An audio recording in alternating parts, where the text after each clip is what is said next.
Coming up on this week's podcast, we take a look at some of the FA Cup games and the fifth round draw. Pete is back with another teaser. I have more wonders of white, and we take a look to see if Liam can make it 3 in a row on predictions. So let's get started.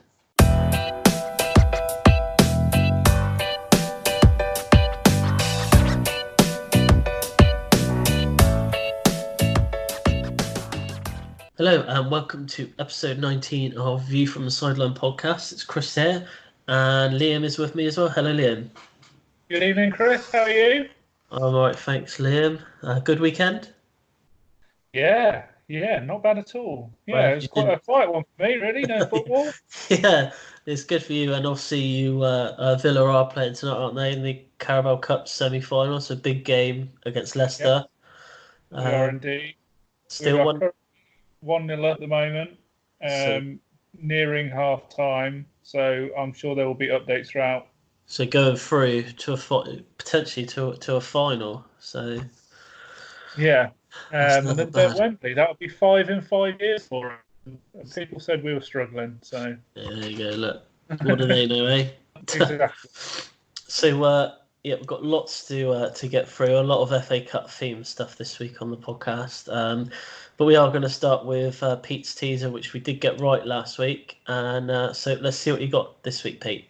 Which player played 348 games for Liverpool from 2001 to 2008, scoring 30 goals?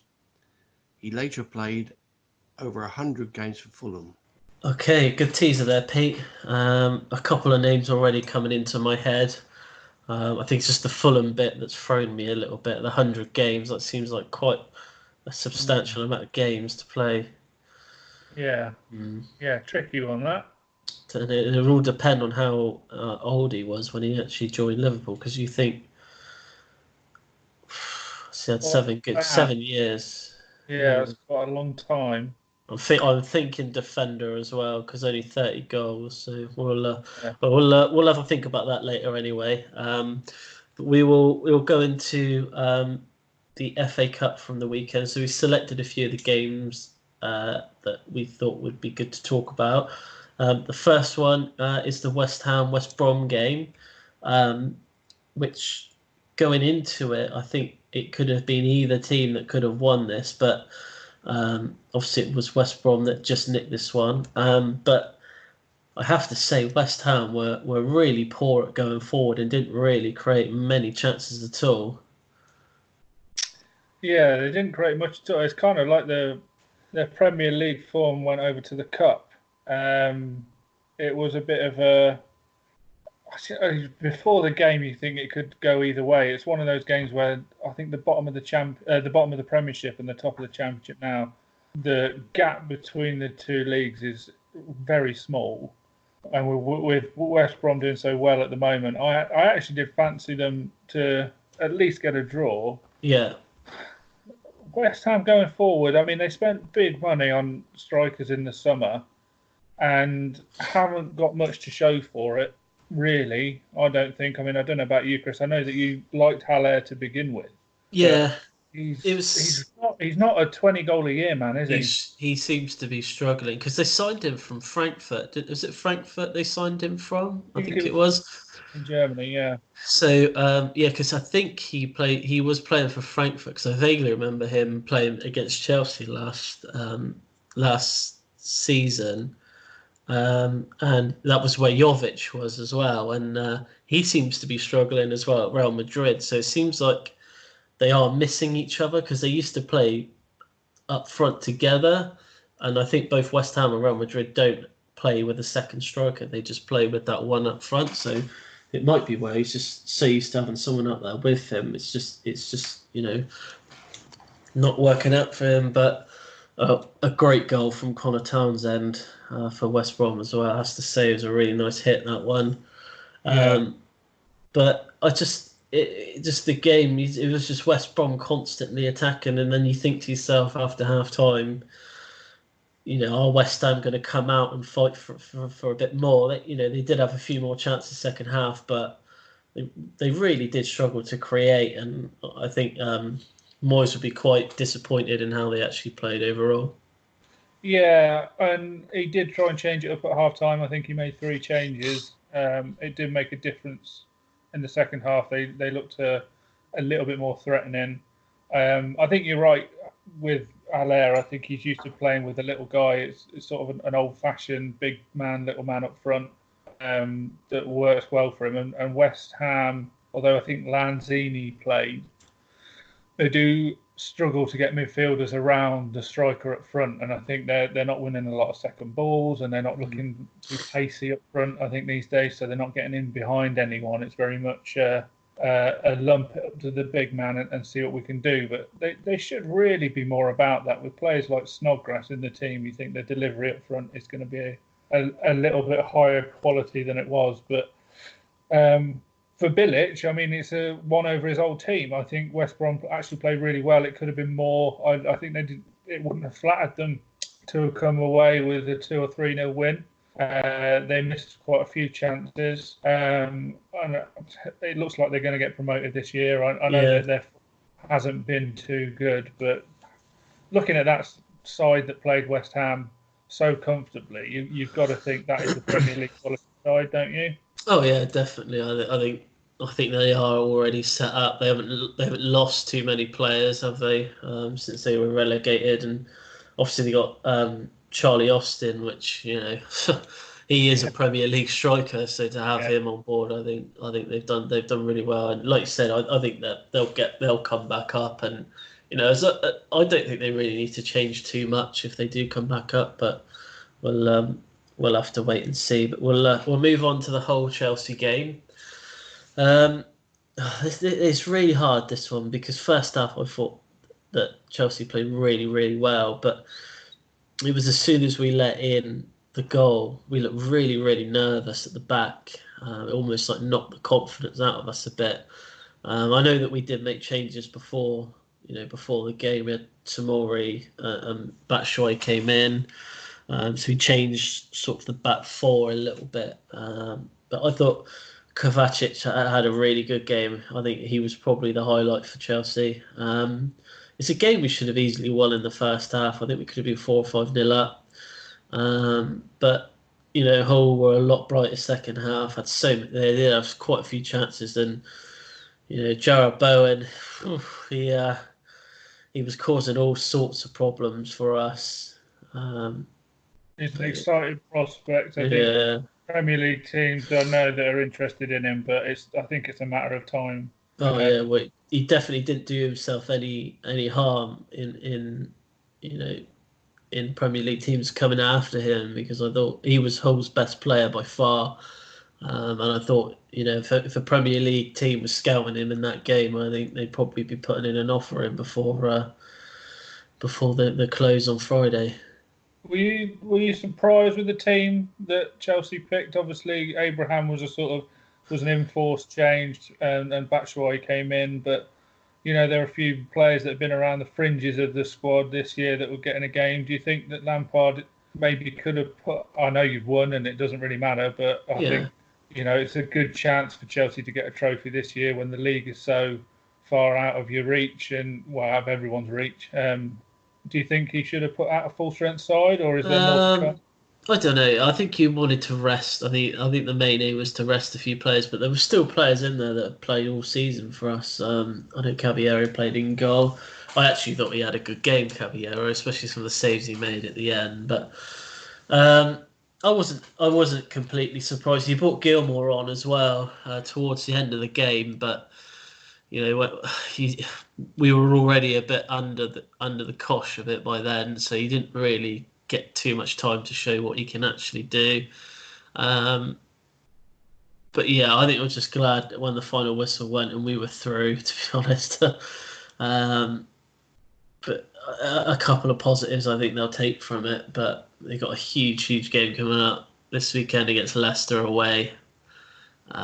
Which if we lose, the chasing pack are gonna get us, and we'll be, I think, too far behind Leicester to catch them now. If we beat them, I think we'll be in with a point behind them. So, and then after that, we've got Tottenham as well. So, yeah, and Man United. So it's not the run of fixtures aren't in our favour at the moment.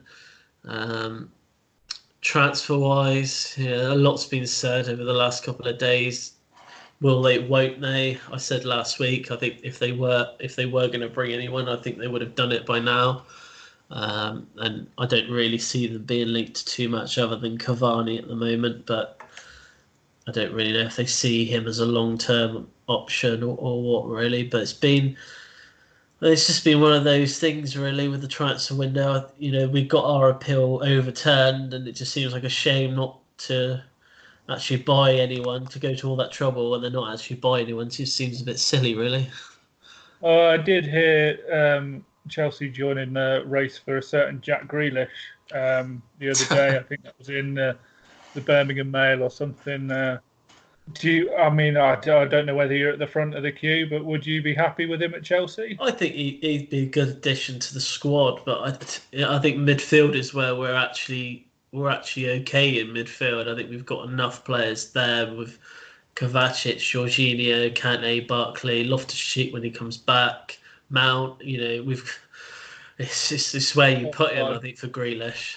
Yeah, there's quite a lot of depth where I think in other positions at the moment, probably in defence. Really, if they were to say Grealish for Barkley in a swap deal, I'd probably say yes. Whether Villa would be up for that, I don't know.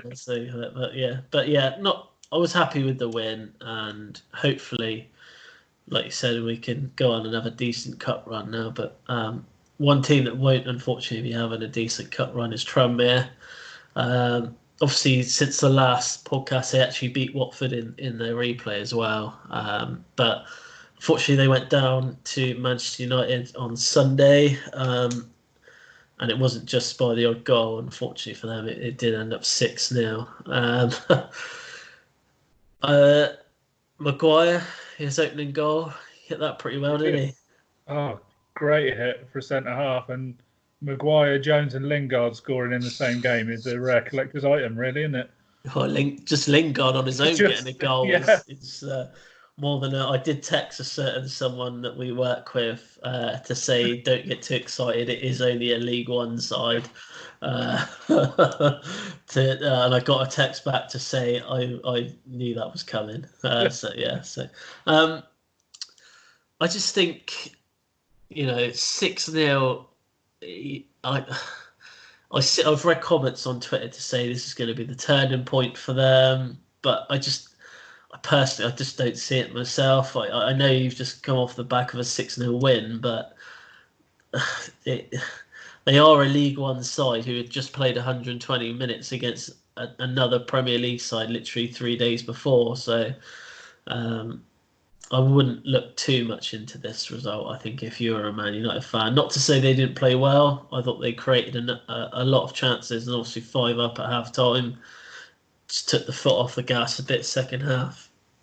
Yeah, and it's the kind of tie that I think since Ferguson has left, Man United have struggled in. I remember them going to MK Dons. I want to say that was the League Cup or the FA Cup, when they were down in League One and being absolutely played off the park. And he took it seriously. I mean, Solskjaer likes the FA Cup, so he picked a fairly strong side, although he did, he rotated a few through necessity, obviously Rashford being out and people like that. But they like you say, they did create a lot. You can only play what's put in front of you at the end of the day. Maybe a turning point is a bit of a strong way of putting it, but you've got to win these games. And if it gives people like Lingard, who hasn't scored for a year or more, if it gives them a little bit of confidence going forward, it might make a difference going over the next few weeks.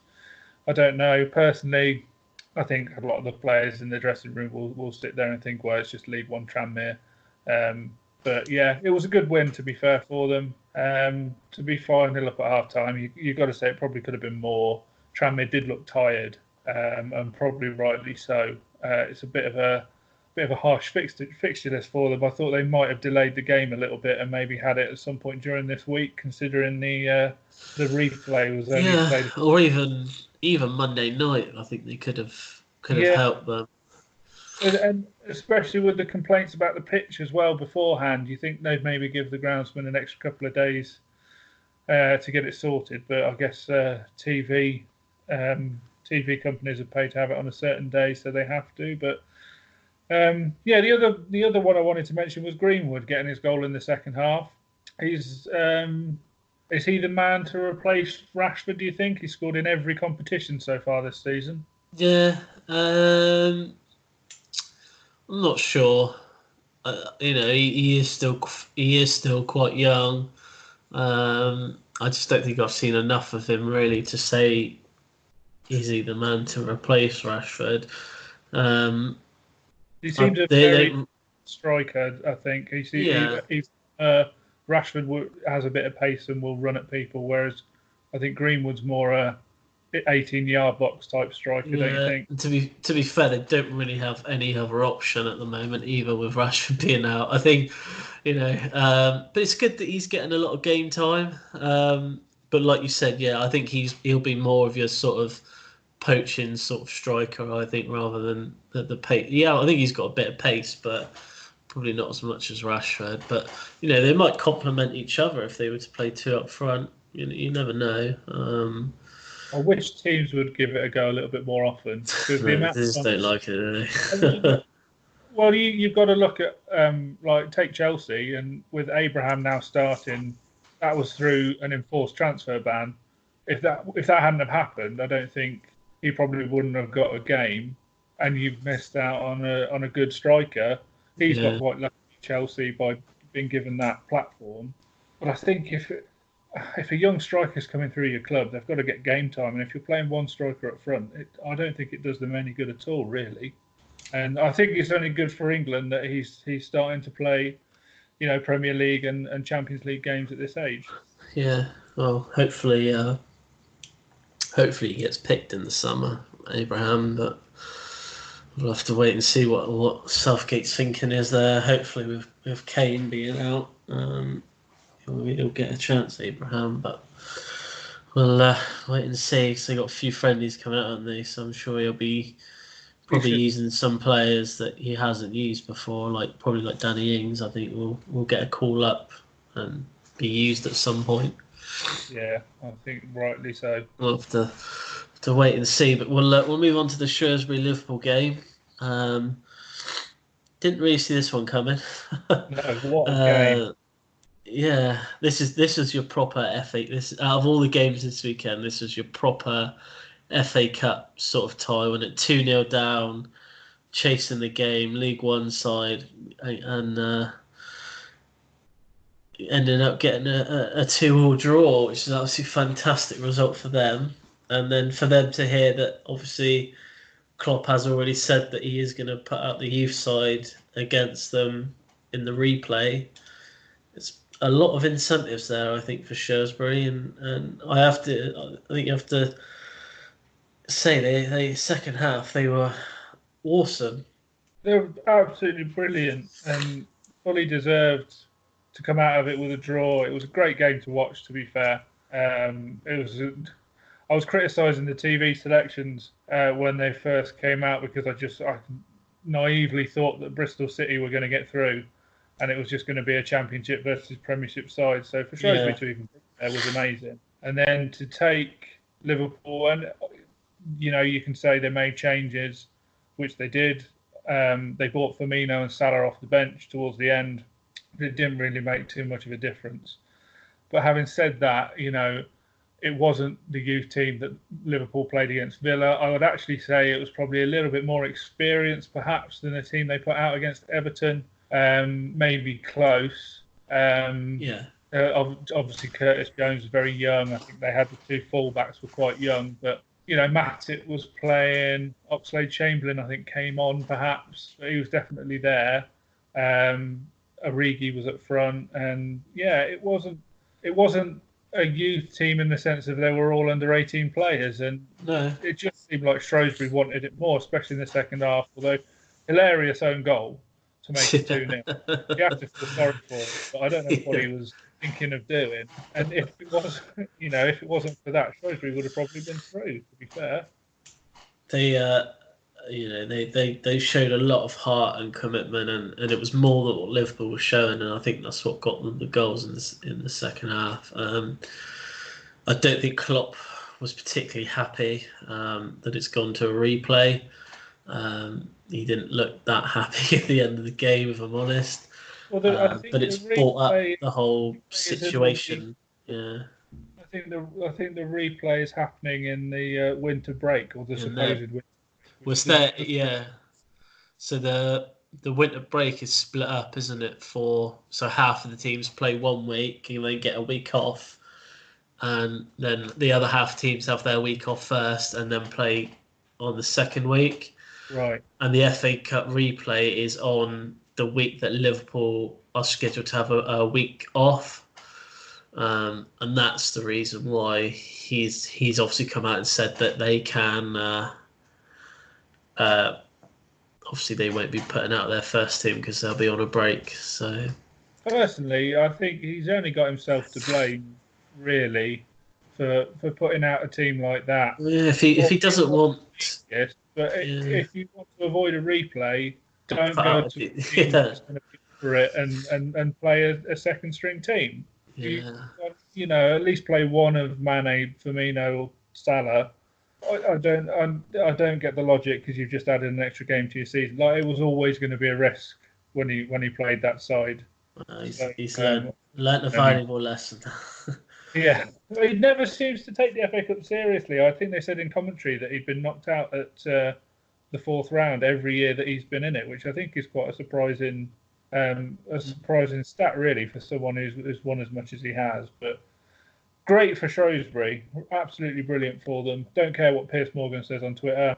The magic of the cup is still very much alive in Shrewsbury, and I was pleased for Jason Cummins as well because he's bounced around a few football league sides, and sometimes it's worked for him, sometimes it hasn't. But he came quite a lot of potential from Rangers when he Hibs when he came from Scotland. Well, he's tweeted today or yesterday saying that he if any Premier League teams are looking to sign him, he is up for it. So I don't know how happy Shrewsbury will be that,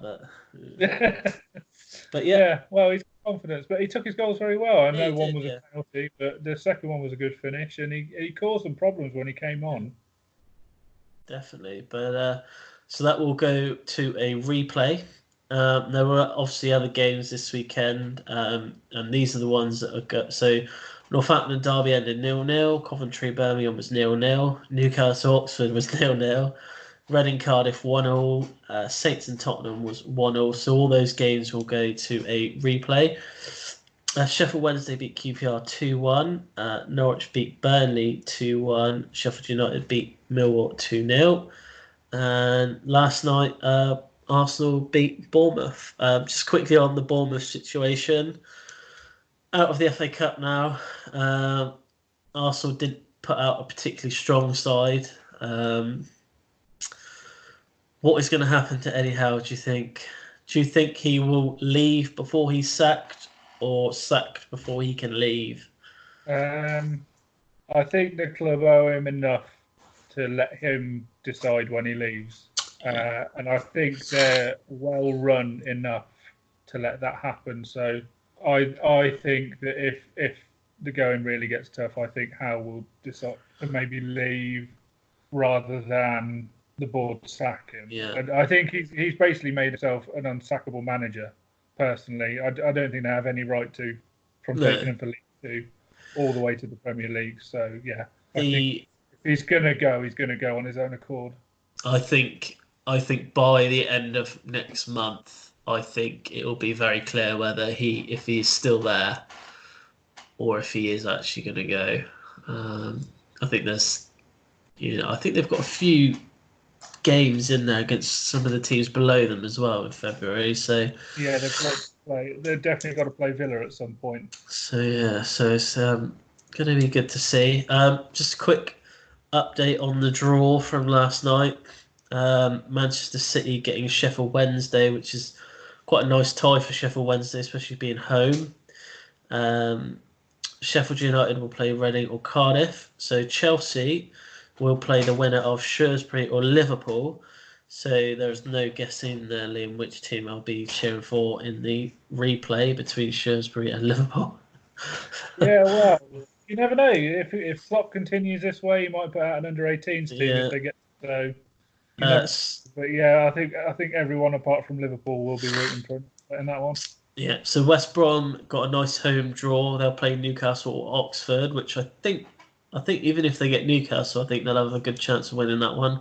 Yeah. Leicester or Coventry will play Birmingham, so that's quite a funny situation there. Coventry and Birmingham having a replay at the same ground for the fans will be standing or sitting in opposite ends again, which is quite surreal, really, to think. I think must be the first time this ever happened, but. Yeah. Northampton or Derby against Manchester United. So Wayne Rooney could be up against his old club, depending if they can get past Northampton. Southampton or Spurs against Norwich. So Saints. I don't know. I think they might edge Tottenham in that one. And then Yeah. And then a really good draw for Portsmouth, home to Arsenal, but we will go into that a little bit more later in our FA Cup feature. So that is all for part 1. We'll be back in part 2 where we have a very small EFL review, as there were hardly any games in the EFL. Seem to be all playing tonight instead. We'll have a look, see how Yeovil got on at the weekend, see how we all did in predictions this week. I've got some Wonders of White, and we'll try and guess the teaser answer. So we're back in part 2.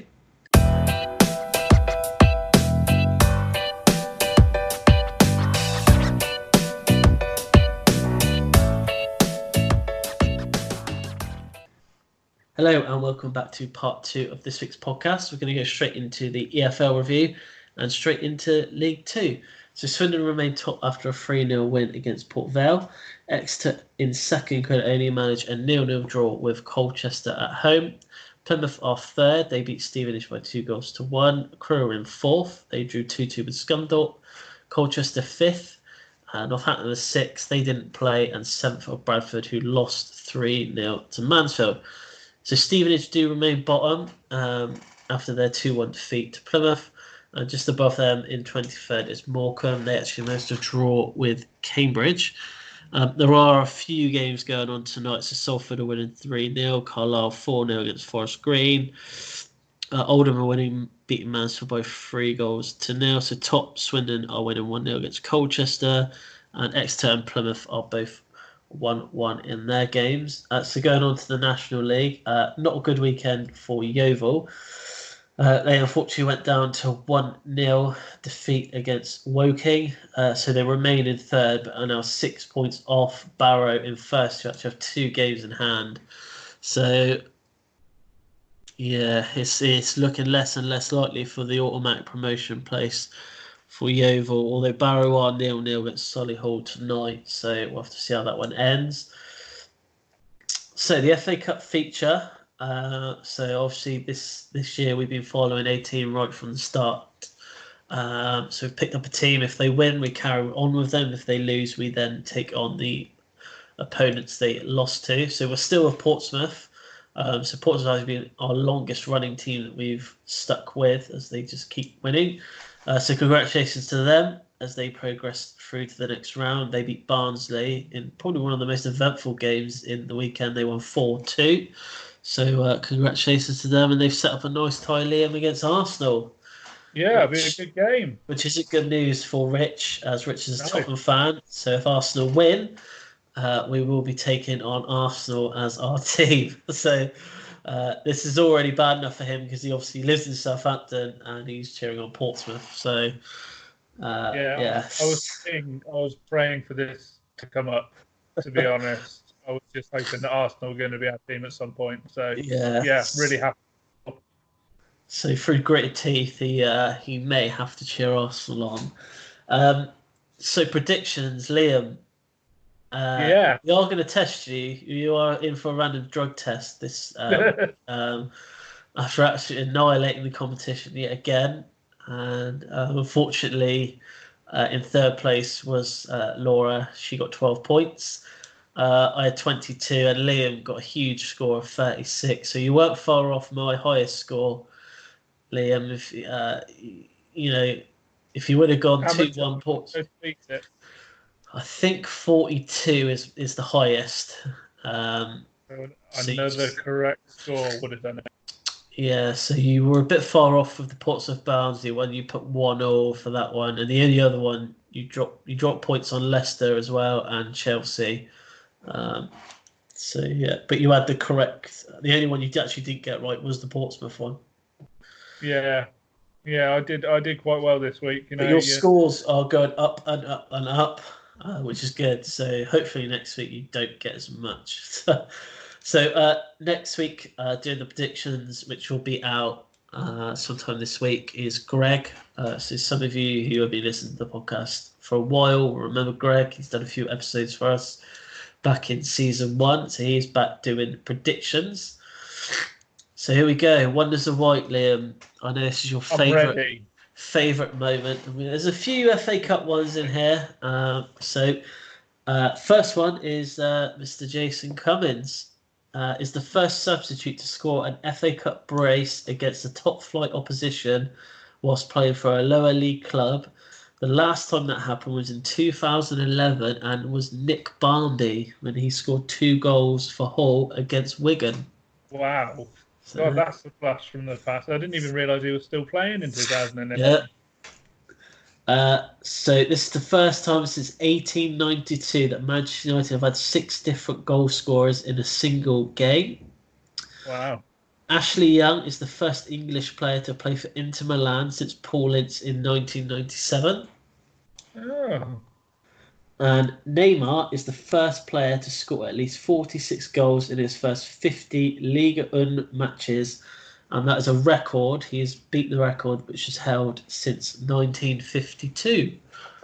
Well, I mean, that league, though, to be fair, he's not got much competition. Well, to be fair, it should be scoring more than... Yeah. He should have better than that. And Mbappe, I don't think Mbappe is that far behind him, to be fair. So this week's teaser, Liam. Now, we did have a slight discussion when we went for a break earlier. We think we might have nailed this one, but I've got one name, and I believe you've got a couple of names as well that you think might be. I have 2 potential names. So if I tell you one name and you tell me if it is within your 2 names that you have in front of you. So the only player that I can think that has played for both clubs in the last sort of 20 years is John Arnorisa. Is he on your list? He is on my list. Right, okay. Yeah, he was my first choice. The only other player that I could think of was Danny Murphy.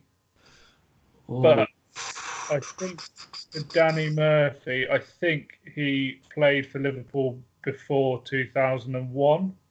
I think I remember him there being in the late 90s. Did he play that many games for Liverpool over 3? Yeah, I suppose 48. I don't know. He must have left about 2008. He was there a while, but I personally go with Risa. Yeah, the only thing for Risa is that he didn't sign for Fulham straight away, did he? And I don't know how old he would have been when he left Liverpool. Did he play 100 games? Yeah, that was the only thing I was thinking. Was he only there a year or 2? He was definitely there. Right. I don't know.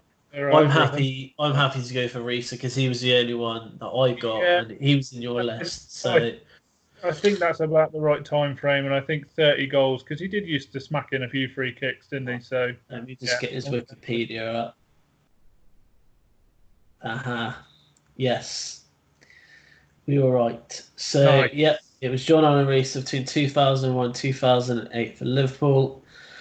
So I was right. He didn't sign for Liverpool. He actually spent 3 seasons at Roma before he moved to Fulham for 3 seasons. Oh, I didn't know it was that long. Yeah. He didn't actually score a single goal for Fulham, according to this. Oh. In the league, anyway. Yeah.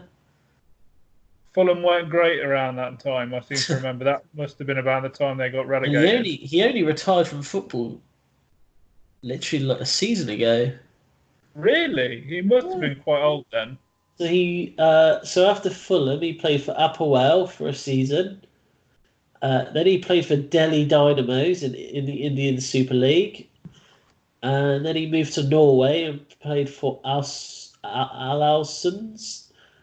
Then he moved to Chennaiyin FC, which is another Indian team.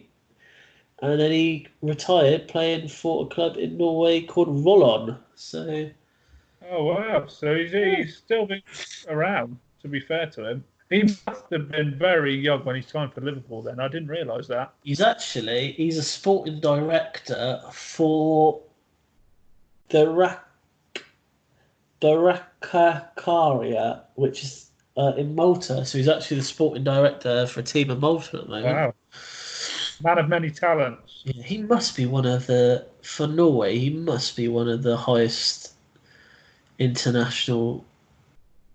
He must be. He's played over 100. He played for over 100 games for Norway, so he must be up there with their record appearance. People, I thought. Yeah, so another half point for us. Yeah. So I think he did go a bit easy on us this week, actually, because for the first time in God knows how long, I actually looked at the when I heard it and thought, I actually know who that might be. So, he is Norway's highest appearance maker. Henning Berg is third. John Carew, you remember him? He's fifth. Legend. Yeah, fifth. So he played 91 games for John Carew. Played 91 games for them. He's their fourth all-time top scorer as well for Norway. He was a good player for us, to be fair. There were times when he looked like Bambi on ice, but there were also other times when Villa were playing well. It was normally because he was playing well. He didn't have a great scoring record for Norway. He had 24 goals in 91 games. Yeah, one in four. Yeah, I suppose so. For someone whose record was so good at club level, I think that's.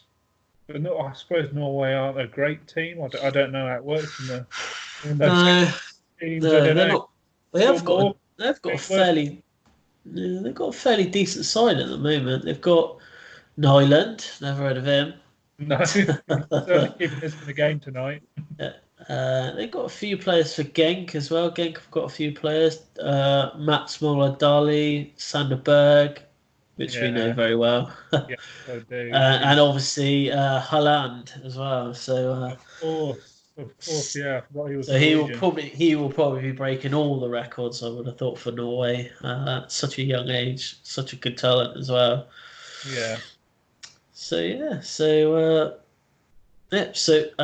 the half point goes to us this week for the teaser. So anything else you want to add this week? No, I think I'm all right. We've got about 20 minutes left in the Villa game. We're still clinging on at 1-0. So hopefully when I talk to you this next week, we'll be in the League Cup final. You'll have your Aston Villa Carabao Cup final shirt all printed and ready. Oh, I'll let you get on and watch that game because not often. Well, you've been to You've been to Wembley in the last 5 seasons or something, isn't it? So yeah, 5 out of the last 5 seasons. So yeah. Well, this will be the 5th. So that's if we hold on. Long way to go. All right. Well, yeah, that's it for this week. So we will see you next week.